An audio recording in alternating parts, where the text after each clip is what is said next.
I'm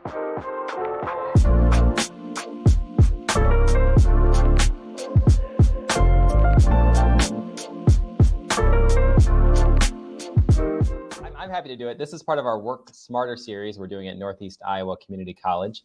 We work for the Department of Instructional Innovation and Design, and we're live streaming through our LMS at the college, but we're going to YouTube to kind of, share the knowledge and sort of the spirit of OER, kind of some of the conversations, the tools that we're working with.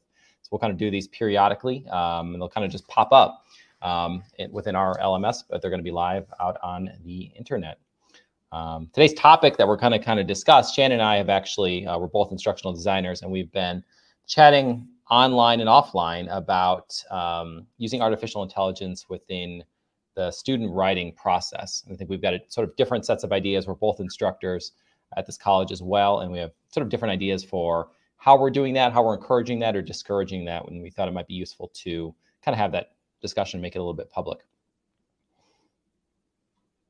So anybody who's watching can feel free to pop into the chat and ask questions or clarification or throw in your opinions on the topic. But we're going to focus on whether students should be able to use or be even required to use AI tools like ChatGPT as part of their learning process. So spanning a number of different subjects potentially, or industries that they might be studying to become a part of. It might be a useful place to start, Shannon, if you describe how you've had students using it currently. Maybe that's a place to start. Sure. So I teach a composition course. It's Comp 1 for our community college. And I've had students use ChatGPT as a pre-writing tool so they can sort of use it as a brainstorming partner to get ideas for a topic. So they need to come up with the topics, but then they can use it to help them build an outline or get some ideas ready to build an argument. So I don't let them use it to write drafts. It stops at being pre-writing, and they need to talk about, if they do use it, they need to kind of talk about how they used it and what they were able to get from it, kind of analyze the information that comes out of it and just determine what they want to use from it and what they don't want to use, and kind of talk about why that is. How do they do that? How do they shine a light into that analysis for you? And is that part of a rubric, or how do you get to see that? It's typically part of the pre-writing and first draft assignment. So they will submit a first draft along with whatever pre-writing activity they decided to do. Sometimes that could just be, building a mind map on a piece of paper, or it could be something like ChatGPT to build a pre-write. So they need to include whatever the pre-write was, and then also either a text, or sometimes they do audio analysis of how that went and what they decided to use from it. Gotcha. I'll share kind of how I'm using it. I don't think actively. I'm teaching a couple courses currently. And, this past semester, I asked students a lot if they were using it. And I've kind of just discovered they weren't at first. I was using it much more than them. But this past summer, I discovered a lot of students using some AI tools and then being really dishonest about it. So I've now formally kind of, changed my language in the syllabus to kind of tell them that they're going to use it at my direction. Sometimes hard in an online course. I've had to change a lot of, my course design as a result of the introduction and availability of these tools, moving toward lots of different types of oral or video assessments for U.S. history and government courses. On some basic level, I think Shannon and I sort of have a difference of opinion or a different perspective when it comes to potential for misuse. And so for me, I think on some level, I think cheaters will always cheat. They used to cheat with Google. Now it's just another way to cheat. And I guess, cheat sounds like a strong word, but that is what I'm talking about. Misrepresent themselves, plagiarize, however we want to term that.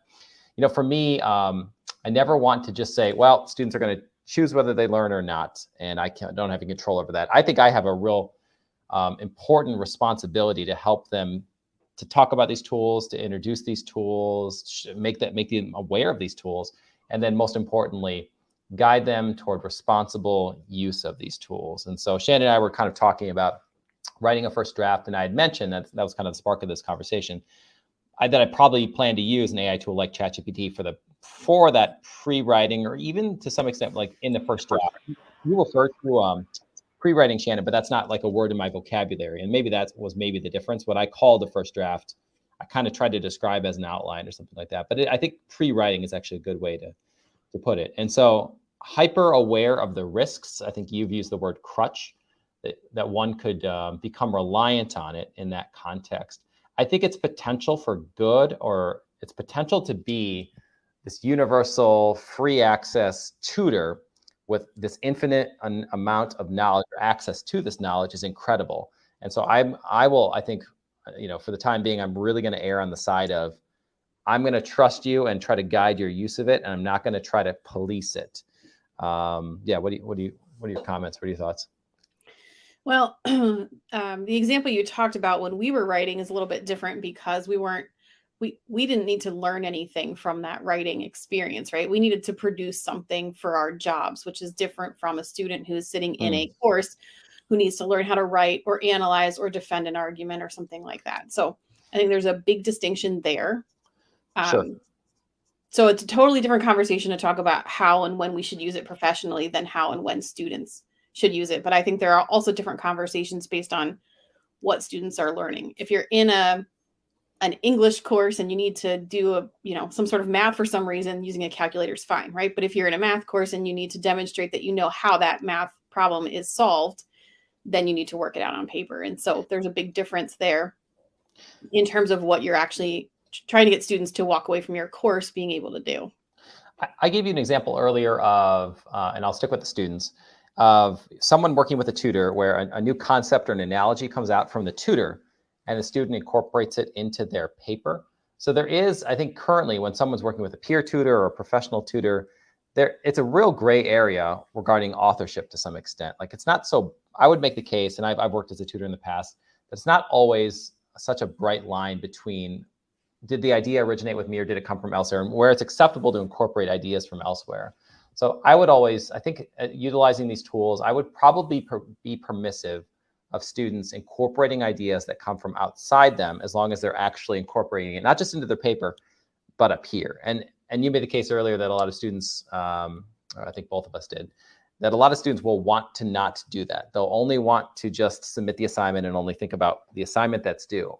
And I think that's where I'm going to count on my ability to understand my students, get to know them, work with them, and have high standards for verifying that they are, in fact, incorporating the ideas they're learning through ChatGPT, and not only just putting it on the paper. But if, depending on how your course is designed, if you don't have those conversations or you just ask for text and say, I guess I don't care how you use these tools, they're, use these tools and learn, and then submit your work. I would agree with you that many students will not try to learn. They will merely try to meet the expectations of your assignment and learn as little as possible along the way. Yeah. Yeah. It comes down to a bunch of different things, making students defend the process, whatever the process is that you want them to show. Making them defend their choices helps discourage the use of AI, but also showing real world applications so that students understand why they have to do the thing that you want them to do and why it will help them later on. So maybe once they get into their industry, they won't be able to use AI to complete the task that you want them to do in your course. And so they need to understand that they are going to actually have to be able to create that themselves later on. Or maybe they will use it, and in which case we need to start figuring out how they're going to use it in industry, or how industries are already using AI, and teach them how to use it in a responsible way, whatever that means for that particular industry. Right. My mind goes to some students where, and I wonder if it's sort of like a sliding scale about acceptable use, where an English language learner who's here, passing classes, working hard, but has these sort of barriers that other students don't have, where maybe slightly more than acceptable use is the thing that teaches them. It serves almost like as a supplemental instructor at some point, where their reliance or use of these tools as a crutch might be more ethically permissible, in that as long as they're learning along the way. It's sort of like working with a tutor. Like, you might need a tutor a lot more and gain a lot from a tutor and lean much more heavily on a tutor than another student, but that might be the best way for you to learn potentially. I think go ahead, Shannon. Well, when you work with a tutor, the goal is still for you to understand the information and be able to apply it or do whatever you need to do with it, right? When you use AI, that may or may not be the case. I guess it depends on how it's being used and for what purpose. And I think that'd be true of the tutor too when you go home. Like if after you've worked with the tutor, they gave you these ideas, how much of that you incorporate or just steal verbatim from the words they're saying, even if no one's writing anything down. But I sit with a tutor, I'm way behind on a paper, I talk with them a lot, go home and kind of write down what they said. Like there's still that potential. The student ultimately kind of makes their own choice. And I think I'm probably not going to ask, although I'm actually excited by the potential of some of these tools for sharing, right? To easily see the drafts. I've been resistant to trying to sort of coerce students to show me or prove how they ethically use the tools. I definitely am not going to concern myself with that unless it's super, super simple and intuitive. But I'm going to bank on sort of the other side of the equation, my assessments, my questions, my own inquisitiveness to kind of make sure that I'm validating that the student is in fact learning and that what shows up on a paper is in fact the student. But that's kind of abstract and requires a lot of work on my part to pull that off. And I think it requires a level of faith to some extent that I can do that. Yeah. Where you'll actually have some level of proof.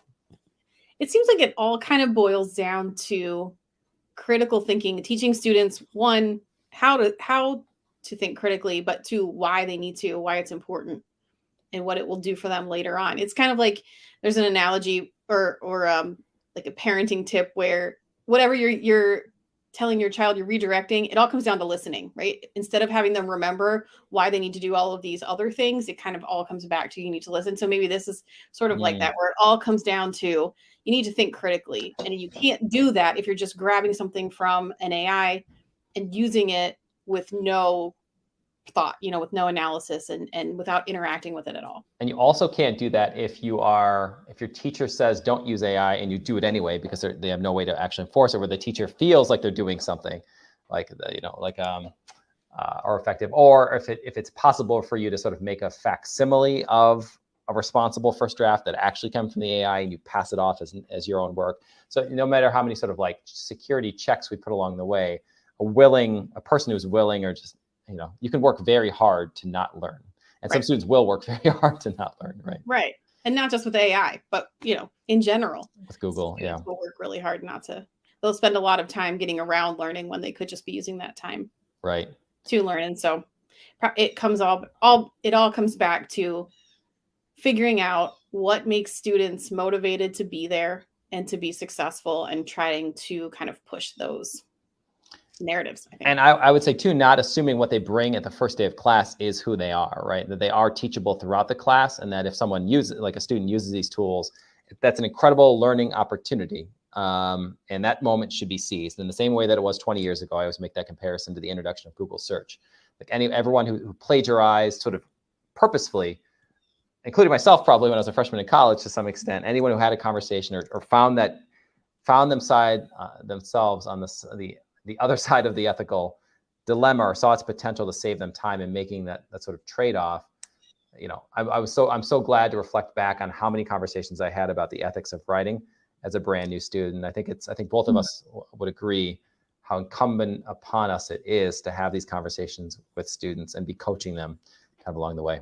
Yeah, and not to assume that everyone's a bad actor, right? Like they probably used AI for one of many reasons that's not, they just wanted to cheat, right? Or they just didn't want to do the work. Most of the time, these things come down to poor time management or students panicking because they don't understand the assignment or they don't understand what they're doing and they're afraid to ask their instructors, or they're busy, their lives are very busy and they just kind of run out of steam. There are usually reasons behind it. And I think we need to get to the bottom of those reasons to really address the issue. We've got to get to know our students for sure. Yeah. Excellent. I think we solved it. Right. Very good. Well, that's the stream for today. We'll be back, I think, next week, actually. So if you're at NICC, keep an eye out for that banner in the LMS Brightspace. And what's the next talk on, actually, Shannon? Preview for next time. We'll be talking about prompt engineering. So awesome. Using AI in your professional lives, how you can engineer prompts in higher ed spaces. And at some point, these AI tools are going to be so embedded into all of the tools that we use, it will be very, very difficult to kind of not use these tools, right? Like avoidance possible now, maybe even virtuous now to some extent, saying, put your computers aside, here's a piece of paper, let's think. Super possible, I suppose that'll always be possible, but the world of the next couple of years is going to be, these AI tools are going to be ever present, ever ready to assist you. And you'll always be making your own decisions about what's ethical or not ethical, about how much you want to learn and how hard you want to work. All right. See you next time. Bye.